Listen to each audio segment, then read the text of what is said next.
Baik, Assalamualaikum warahmatullahi wabarakatuh. Perkenalkan, nama saya Muhammad Hifrullah Cahyadi, Prodi Tadris Matematika. Saya ingin membuat video pembuatan video pemahaman konsep di mata kuliah Kalkulus 2. Berikut videonya. Baik, pada video kali ini saya akan menjelaskan fungsi transenden yang pertama. Adapun yang kita ketahui itu fungsi transenden merupakan fungsi yang tidak dapat dinyatakan sebagai bentuk fungsi aljabar. Jadi ini merupakan tidak terbentuk dari operasi tambah, kurang, kali, bagi, pangkat, dan akar berhingga. Kemudian konsep dasarnya itu fungsi klarifikasi fungsi yang pertama. Kemudian kita memiliki fungsi aljabar. Contohnya itu Y sama dengan 2x pangkat 2 ditambah 3 tambah 3x dikurang 5. Kemudian Y-nya itu sama dengan akar X plus 1. Nah, ini merupakan fungsi contoh fungsi aljabar. Kemudian fungsi transenden adalah contoh logaritma contoh logaritma eksponensial, trigonometri, dan hiperbolik.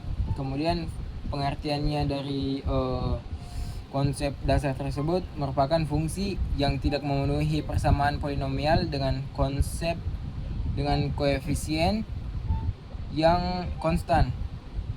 Keterkaitannya yaitu sebagai besar fungsi transenden saling berkebalikan dengan inverse satu sama lain. Kemudian yang kedua ada fungsi logaritma. Adapun definisi fungsi logaritma yaitu Y sama dengan log A X itu sama dengan A pangkat Y sama dengan X. Kemudian logaritma natural merupakan ln X disimbolkan dengan ln X sama dengan log A X dengan E hampir sama dengan nilainya hampir sama dengan 2,71828. Kemudian yang paling bawah ini ada turunan dari D per dx log A X sama dengan 1 per A X ln A. Kemudian D per dx jadi ln D per dx ln X sama dengan 1 per X. Kemudian adapun integral yaitu integral per X dx sama dengan ln X mutlak X ditambah C. Nah, jangan lupa ditambah C. Kemudian penerapan tersebut yaitu penyederhanaan perhitungan, pemodelan pertumbuhan, skala pengukurannya.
Mengapa diubah bentuknya dari E?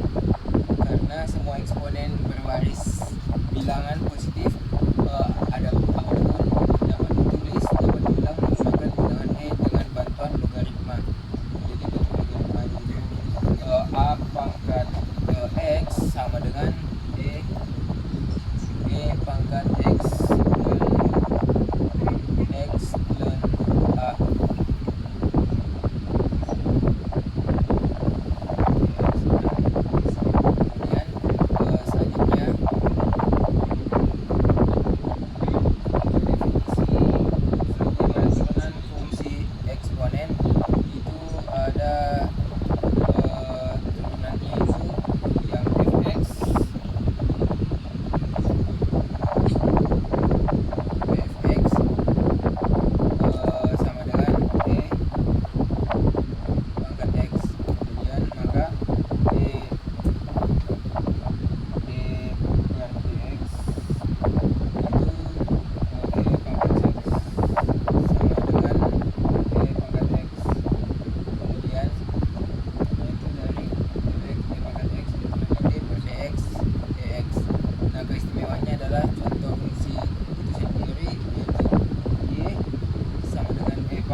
asal dari suatu eksponensial atau menghitung luas daerah di bawah kurva fungsi eksponensial.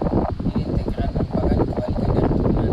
Nah, integral dasarnya itu d per dx, d pangkat x sama dengan d pangkat x, maka fungsi integral d pangkat x dx sama dengan d pangkat x pangkat c.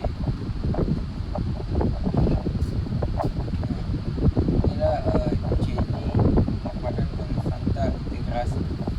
Kemudian yang kelima ini penerapan teknik integrasi pada fungsi eksponen.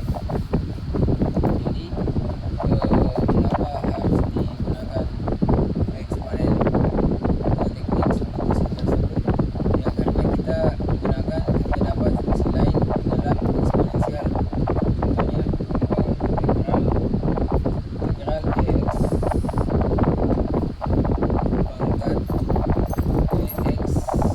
dxp. Baik, selanjutnya saya akan menjelaskan fungsi transenden di bagian inverse fungsi dan turunan. Yang pertama ada konsep fungsi inverse. Nah, konsep fungsi inverse ini merupakan membalikkan hubungan antara x dan y jika y-nya itu sama dengan fx,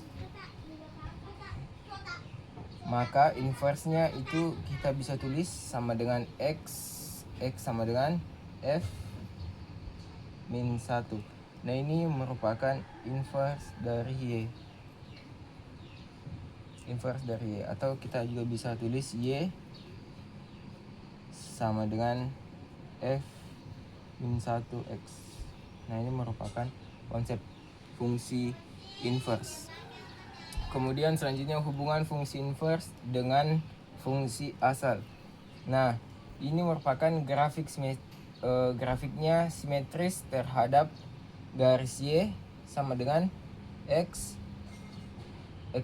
Nah, daerah asal suatu fungsi menjadi daerah hasil inverse dari sebaliknya.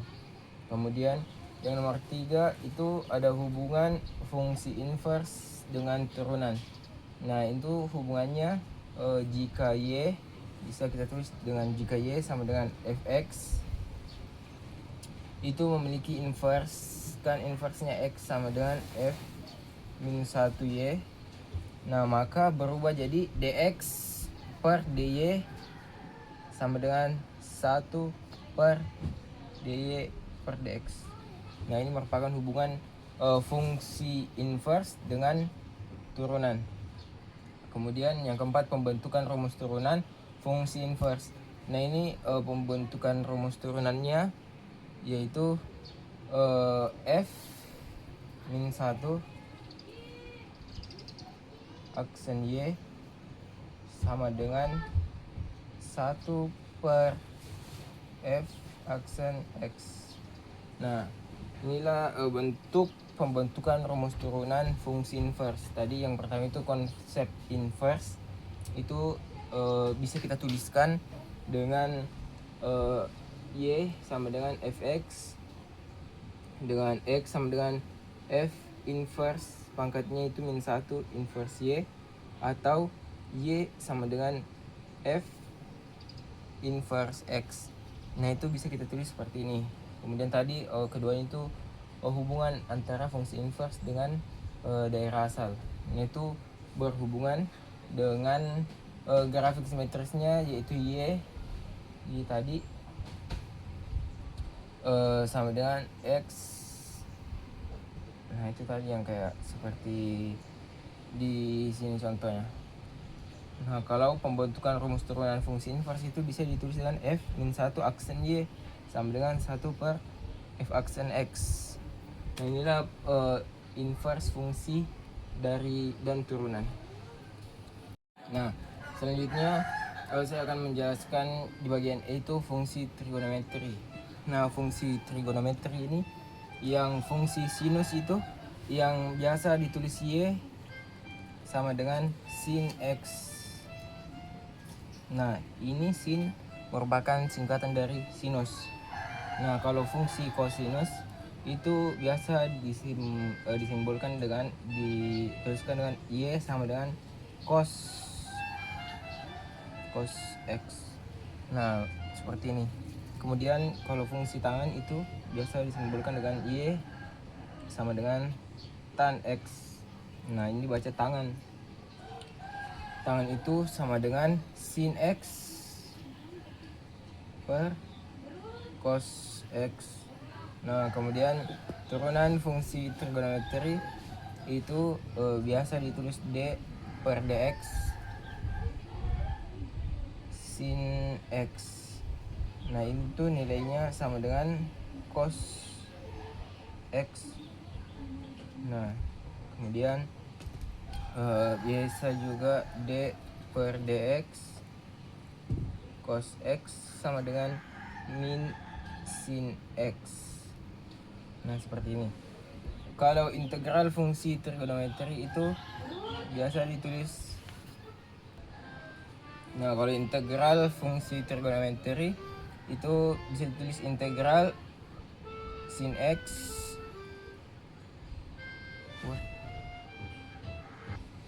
Nah, kemudian integral fungsi trigonometri yang biasa ditulis integral sin x dx sama dengan min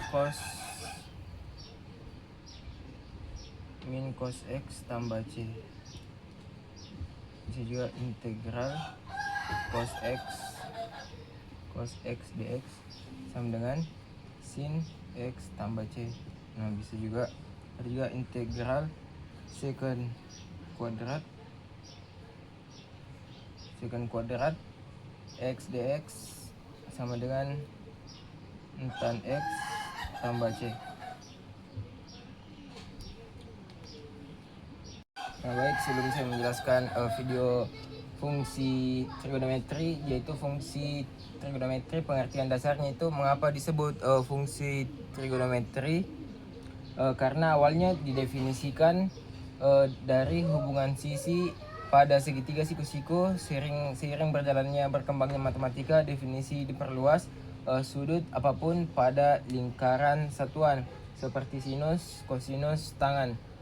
Kemudian sin x itu perbandingan sisi depan per sisi miring. Jadi ketika kita mencari sinus itu bisa kita ingat dengan demi sami desa. Nah, kalau sinus itu depan per miring, kosinus itu samping per miring, kemudian tangan itu depan per samping. Nah, seperti itu cara untuk mencari sinus kosinus dengan tangan. Kemudian turunan dari integral itu, mengapa turunan sinus adalah kosinus? Karena jadi fungsi hiperbolik ini merupakan fungsi yang didefinisikan sebagai gabungan eksponensial yang digabung. Kemudian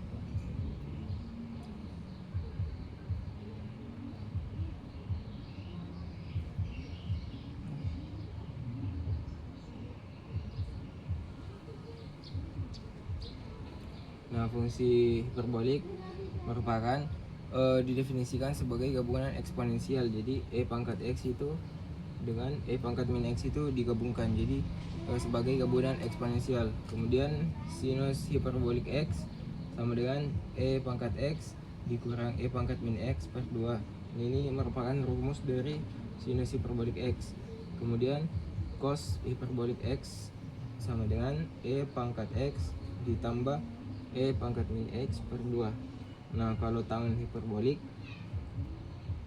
ditulis sebagai sin x per sin hiperbolik x per cos hiperbolik x. Jadi ditulis sin hx per cos hx dengan dimasukkan rumusnya e pangkat x min e pangkat min x per e pangkat x tambah e pangkat x. Itu untuk tangan hiperbolik. Nah, mengapa bentuknya seperti ini? Jadi bentuknya ini disusun sedemikian rupa agar memiliki kesamaan sifat dengan fungsi trigonometri namun tanpa melibatkan bilangan imajiner. Jadi jika ditulis menggunakan bilangan kompleks hubungan dengan trigonometri itu terlihat jelas sin x sama dengan min sin x. Kemudian cos hiperbolik cos hiperbolik x sama dengan cos x. Adapun yang kedua itu sifat-sifat dari sifat-sifat utama dari fungsi hiperbolik. Yang pertama itu ada identitas dasar.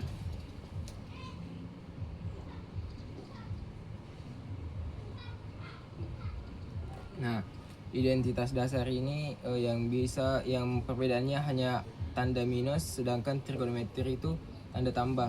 Nah, bisa kita tulis dengan cos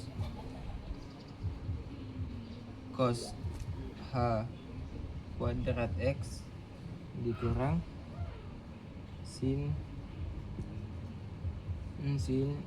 kuadrat x pangkat 2 kuadrat sin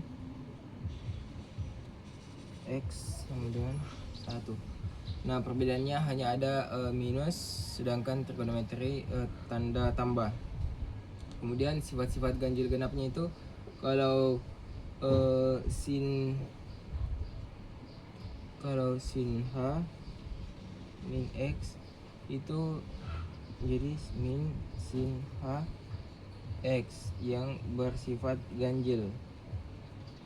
Nah, ganjil. Kalau yang bersifat genap itu cos h min x sama dengan min cos hx. Nah, ini genap. Kalau ini ganjil. Nah, itu merupakan sifat-sifat dari fungsi hiperbolik. Selanjutnya kita sudah membahas tadi definisi sifat-sifat. Nah, selanjutnya kita membahas turunan.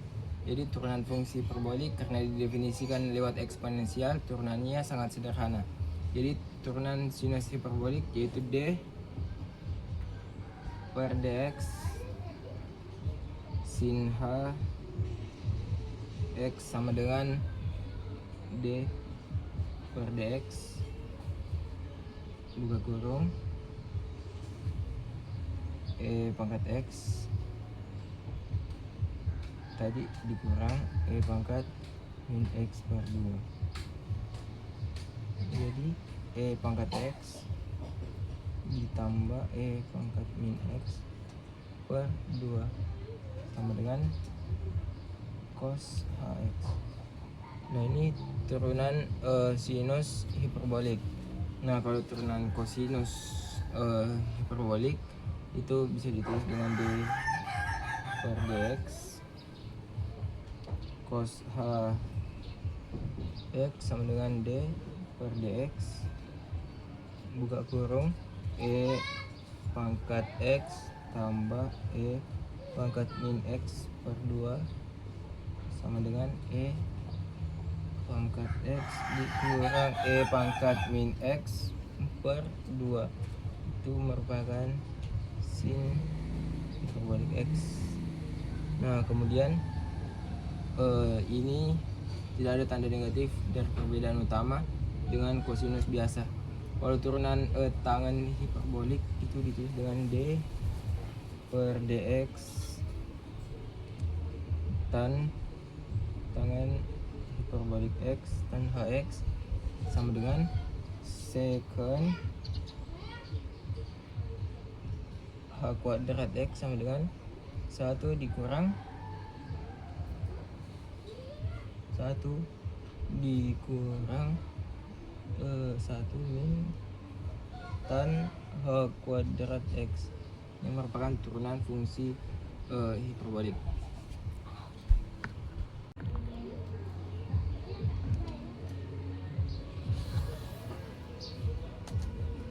Nah, kemudian selanjutnya saya akan membahas integral fungsi. Jadi integral fungsi ini bisa ditulis integral sinus hiperbolik sin h integral sin H dx sama dengan cos H X tambah C. Ini merupakan sinus integral sinus hiperbolik. Nah, kalau integral kosinus hiperbolik itu ditulis dengan integral ini, integral cos H dx sama dengan sin Hx tambah C. Nah, kalau integral tangan hiperbolik, nah sisa ini saya diganti integral tan H dx sama dengan ln mutlak cos Hx tambah C. Nah, ini merupakan integral fungsi hiperbolik dari sin, cos, dan tan tangan. Tentang teknik integrasi. Jadi pada materi pertama itu ada teknik substitusi. Jadi teknik substitusi itu mengapa teknik substitusi perlu substitusi diperlukan. Jadi teknik substitusi itu harus diperlukan karena kita hanya memiliki rumus integral untuk membentuk yang sederhana dan baku. Misalnya itu kita bisa tulis dengan integral x pangkat n dx sama dengan x pangkat n tambah 1 per n tambah 1 tambah c. Nah, seperti ini bentuk sederhananya. Jadi kalau jika bentuk sudah rumit seperti integral 2x tambah 3 pangkat 5 dx atau integral 2x integral 2x cos x kuadrat tambah 1 dx.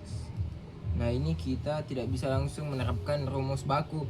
Jika kita paksakan, hasilnya pasti akan salah. Jadi teknik substitusi muncul sebagai solusi untuk mengubah bentuk integral yang rumit menjadi bentuk sederhana yang sudah diketahui penyelesaiannya tanpa menggunakan nilai asli dari integral tersebut. Jadi prinsip seperti ini itu mengganti nama variabel agar perhitungannya lebih mudah. Kemudian identifikasi bentuk soal yang menggunakan soal substitusi. Nah, itu maksudnya teknik ini cocok digunakan jika soal memiliki ciri khusus. Kemudian identifikasi merupakan ini terdapat ada dua bagian fungsi di mana salah satu fungsi adalah turunan dari bagian yang lain. Jadi bentuk sistematisnya jika integralnya itu bentuk integralnya integral f gx dikali g aksen x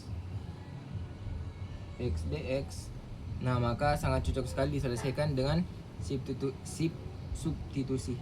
Nah, jadi contoh bentuknya itu integral 2x x tambah 2 tambah 4 pangkat 3 dx.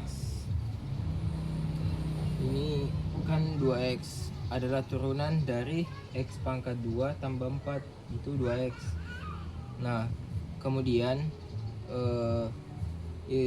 kalau adapun contoh bentuk lainnya itu integral cos x per sin x dx. Nah, itu kan cos x itu turunan dari sin x. Nah, itulah contoh bentuk teknik substitusi. Masuk ke langkah-langkah teknik substitusi.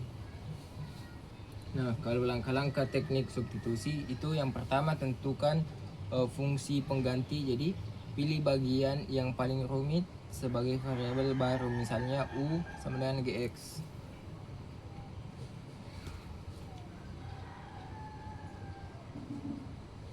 Jadi kita harus tentukan fungsi pengganti. Nah, kita harus tentukan fungsi pengganti. Jadi kita harus pilih yang paling rumit sebagai variabel baru. Misalnya U sama dengan GX. Nah, kemudian yang kedua itu langkah-langkahnya. Langkah yang kedua itu hitung diferensialnya. Jadi turunkan U terhadap X hingga kita dapatkan DU per DX nya nanti jadi G aksen X. Nah, kita tulis dulu hitung diferensialnya.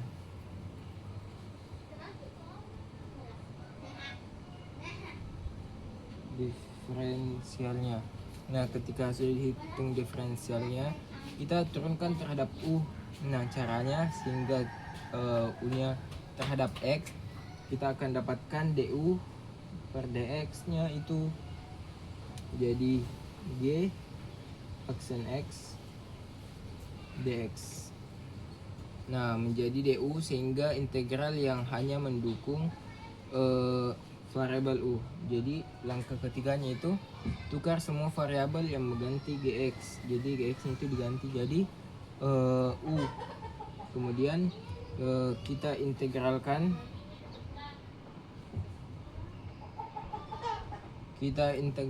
terhadap U. Jadi gunakan rumus yang baku yang sudah diketahui. Nah, kemudian yang keempat itu kembalikan variabel U menjadi bentuk semula dalam X.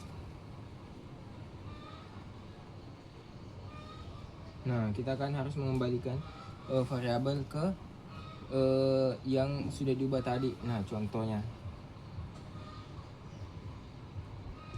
Nah, contoh saya tulis di sini. Contoh yang pertama itu misalnya ada integral 2x x kuadrat tambah 4 pangkat 3 dx.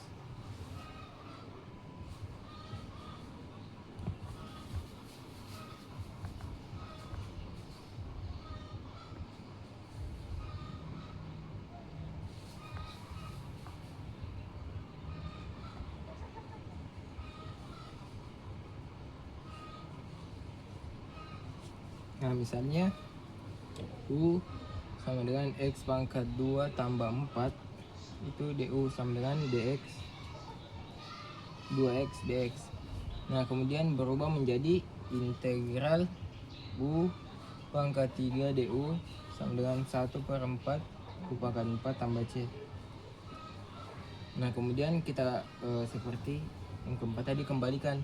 Jadi 1/4 X pangkat 2 tambah 4 pangkatnya itu kan ditambah 1 jadi 4 tambah C. Nah, ini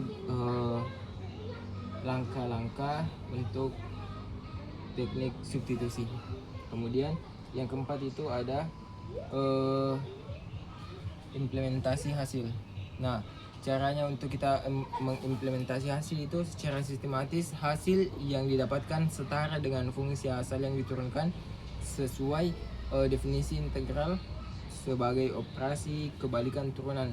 Jadi secara maknanya itu nilai integral tidak berubah, hanya bentuk penulisannya yang hanya disederhanakan. Jika hasilnya diturunkan kembali akan menghasilkan fungsi asal sebelum diintegralkan. Nah, seperti itu untuk teknik substitusi. Ya, saya akan menjelaskan teknik integrasi parsial. Nah, jadi dasar pemikiran teknik integrasi parsial, teknik ini dibutuhkan ketika kita menjumpai hasil dua kali fungsi yang berbeda jenis dan tidak bisa diselesaikan dengan substitusi biasa. Jadi dasar berasal dari aturan menurunkan hasil dua fungsi karena integral adalah kebalikan dari turunan.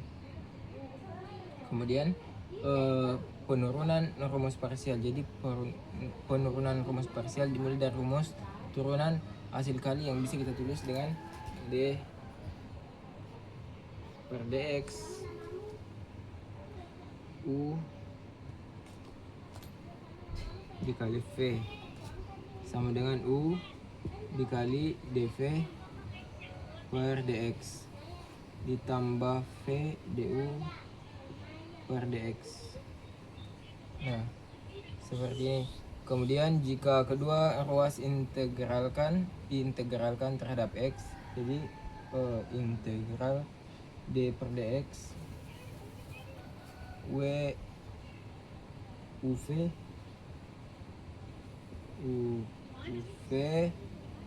dx sama dengan integral u dv per dx ditambah integral v du per dx.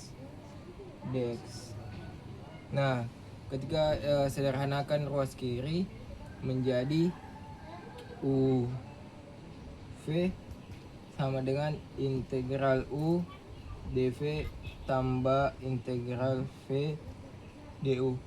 Nah, terus pindahkan ruas untuk mendapatkan rumus integrasi parsial. Jadi kita pindahkan jadi integral u dv sama dengan uv dikurang integral v du.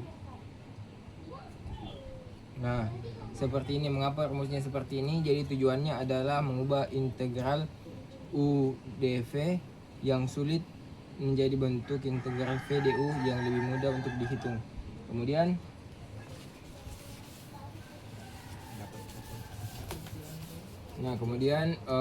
kriteria penggunaan metode parsial. Jadi gunakan jika soal berbentuk perkalian dua fungsi yang berbeda kategori.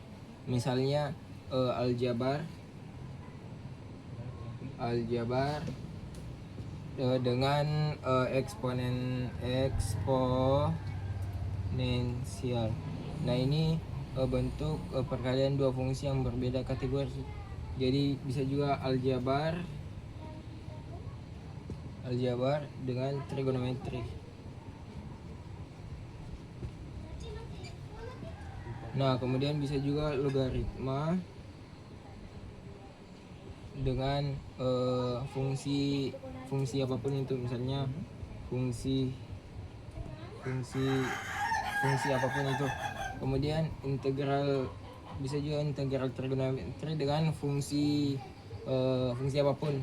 Kemudian mengapa tidak pakai substitusi?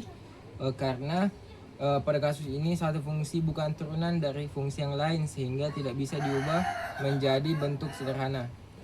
Kemudian yang keempat itu ada strategi fungsi u dan dv. Agar hasilnya lebih mudah, kita pakai kaidah Late atau Ilate. Jadi kaidah itu dari inverse trigonometri dipilih sebagai u.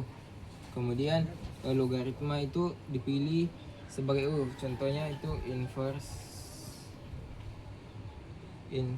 trigonometri.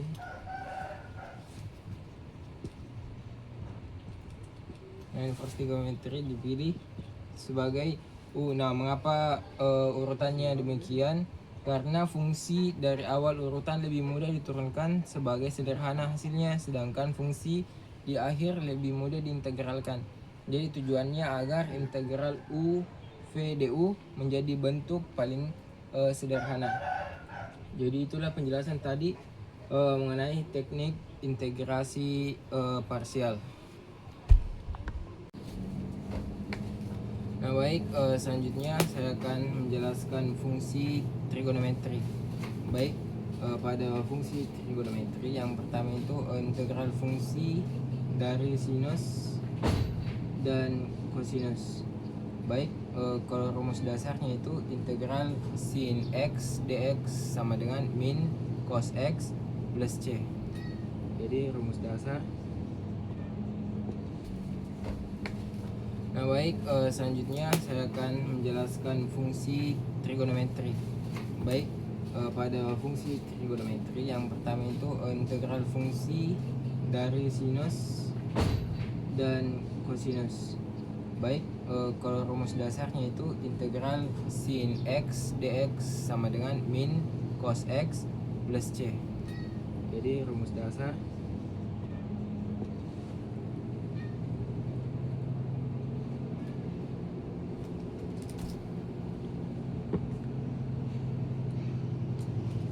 Jadi rumus dasarnya itu ada integral sin dx sama dengan min cos x tambah c. Nah, kalau yang satunya integral cos x dx sama dengan sin x tambah c. Nah, mengapa hasilnya demikian? Karena merupakan kebalikan dari turunan. Jika d per dx itu kan di sini min cos x sama dengan sin x, maka integralnya itu integral cos x itu adalah sin x. Nah, untuk bentuk kompleks kita menggunakan identitas trigonometri untuk mengubah bentuk agar bisa dihitung seperti itu. Kemudian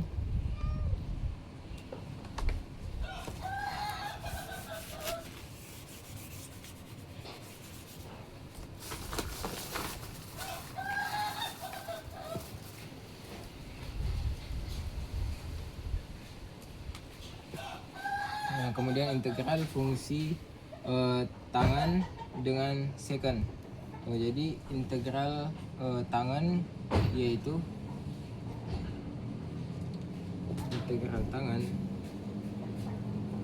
integral tangan dx sama dengan integral sin x per cos x dx sama dengan itu ln mutlak cos x tambah c. Nah, ini merupakan integral tangan. Kemudian kalau integral secant itu bisa kita tulis integral secant x dx sama dengan ln secant x plus tan x tambah c. Nah, kemudian bentuk ini itu dapat mengalihkan pembilang dan penyebut dengan secant x tambah tan x agar bisa diubah ke bentuk yang dapat disubstitusi. Kemudian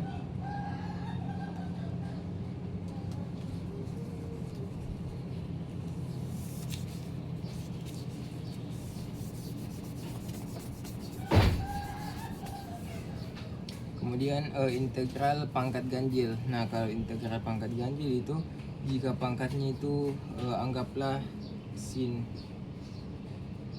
m sinus m, nah atau cos n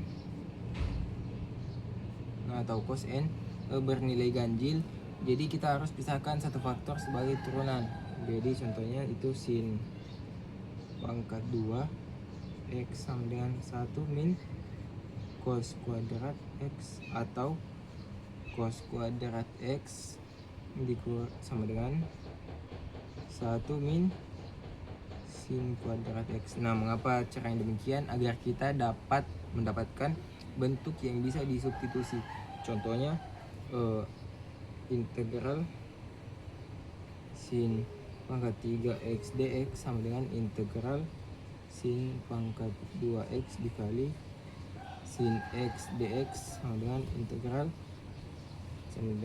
integral 1 dikurang cos kuadrat x sin x dx. Nah, seperti ini untuk integral pangkat ganjil. Nah, kemudian kalau integral pangkat genap,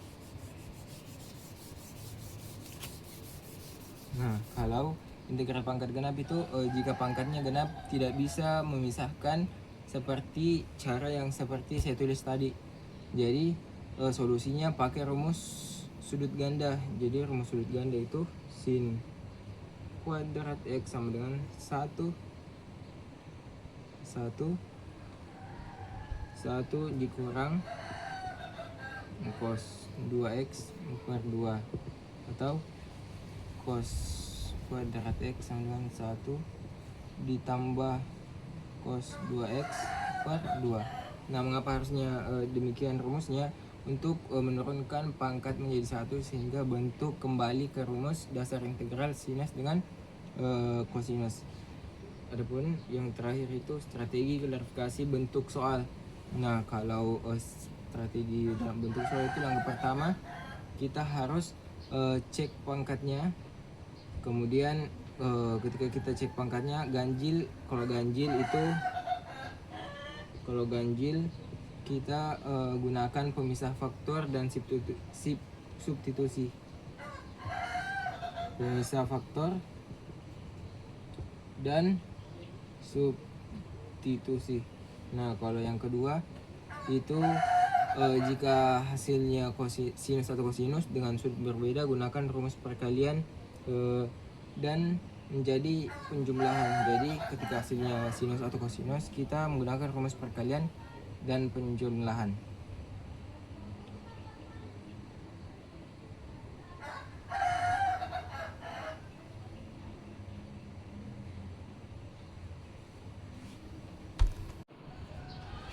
Nah, selanjutnya saya akan menjelaskan substitusi yang merasionalkan.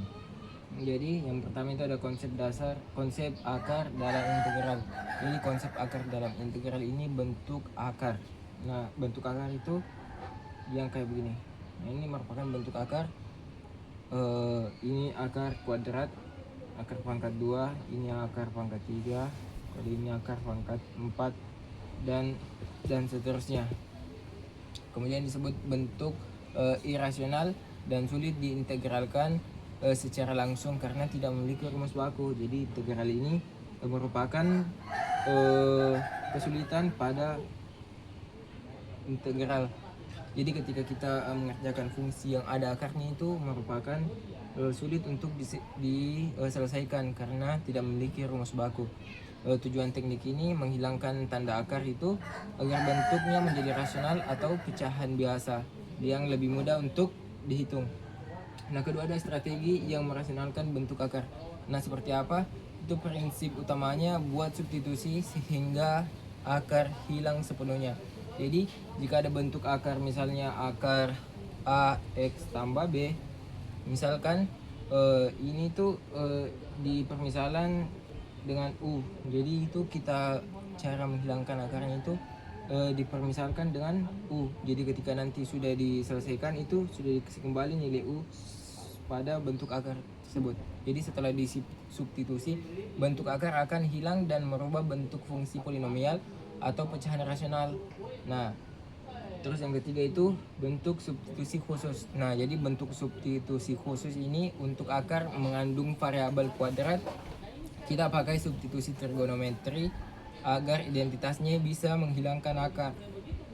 Jadi maksudnya itu akar kuadrat min x kuadrat, misalnya x sama dengan a sin t, itu kita gunakan 1 tambah tan kuadrat t sama dengan secant 2t. Nah, seperti itu. Nah, mengapa pakai trigonometri? Itu karena sifat identitas yang dapat mengubah jumlah atau selisih kuadrat menjadi kuadrat sempurna sehingga tanda akar bisa dihilangkan. Jadi untuk memudahkan menyelesaikan suatu fungsi integral, suatu fungsi itu terletak pada integral. Jadi integral itu harus dihilangkan dan diubah.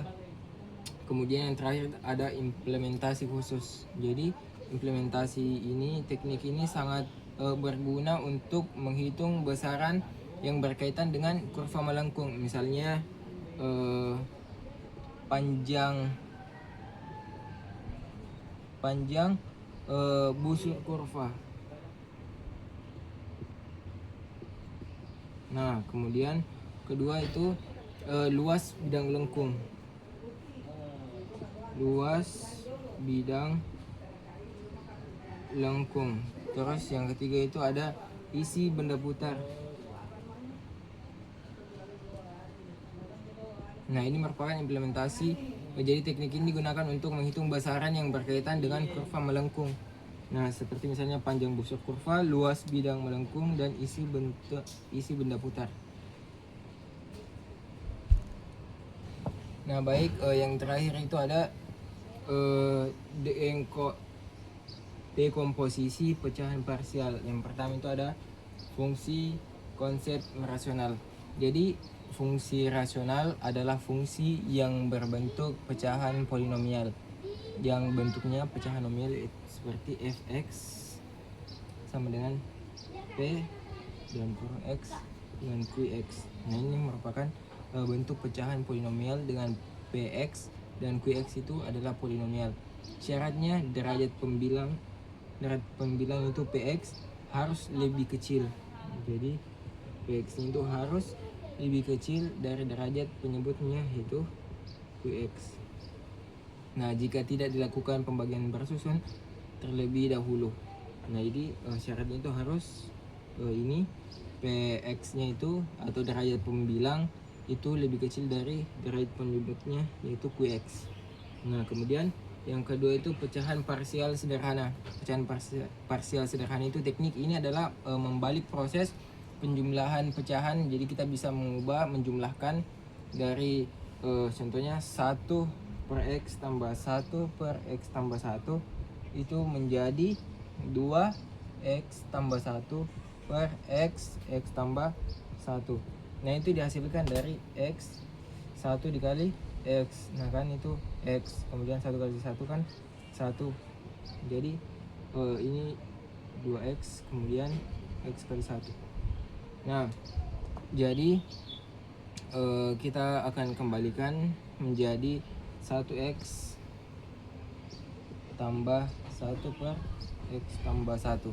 Nah, mengapa perlu dipecahkan? Karena pecahan yang sederhana 1 per x atau 1 per a x tambah b, a per x tambah b itu memiliki rumus integral yang sudah diketahui, sedangkan bentuk gabungannya itu tidak. Nah, kemudian yang ketiga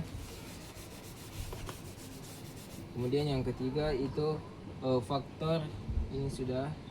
Nah, kemudian yang ini faktor linear berbeda. Nah, jika penyebut dapat difaktorkan menjadi bentuknya itu A1 untuk A1 X tambah B1 buka kurung atau A2X tambah B2 dan seterusnya. Dengan faktor yang berbeda, maka dekomposisinya itu bisa kita tulis dengan px per a x tambah b c x tambah d sama dengan a per ax tambah b per c x tambah d. Nah, lalu kita cari konstanta a dan b. Nah, seperti itu untuk faktor linear berbeda. Sekarang faktor linear yang berulang. Nah, jika ada faktor yang muncul lebih dari satu kali, misalnya ax tambah b pangkat n, itu maka bentuknya ini itu menjadi px per a x tambah b pangkat n sama dengan A1 per AX tambah B ditambah A2 per AX tambah B pangkat 2 dan seterusnya sampai A ke N, jumlahnya N itu berapa, kemudian AX tambah B pangkat N. Ini untuk faktor linear yang berulang-ulang. Jadi pangkat 1 itu sampai ke N agar kita bisa mendapatkan suatu bentuk yang jika dijumlahkan akan menghasilkan bentuk pecahan. Nah, selanjutnya yang kelima itu ada faktor kuadrat terurai. Nah, jika ada faktor kuadrat yang tidak bisa difaktorkan lagi menjadi bilangan real, Misalnya kita tulis a x kuadrat tambah bx tambah c dengan diskriminannya itu negatif, maka bentuknya adalah px per a x pangkat 2 tambah bx tambah c sama dengan ax tambah b per a x kuadrat tambah bx tambah c.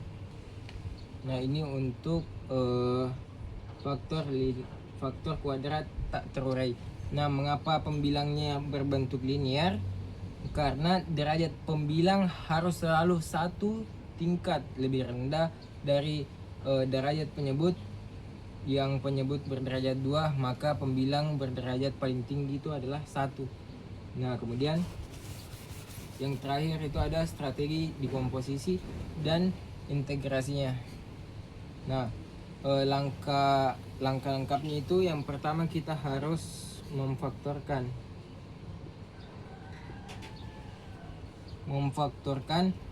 faktorkan penyebut hingga tidak bisa terurai lagi.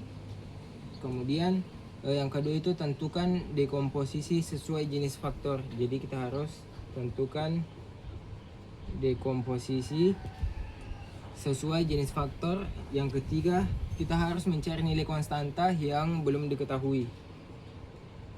Nilai konstanta yang belum diketahui. Terus yang keempat itu lakukan integrasi satu persatu pada setiap pecahan sederhana. Jadi kita harus lakukan integrasi.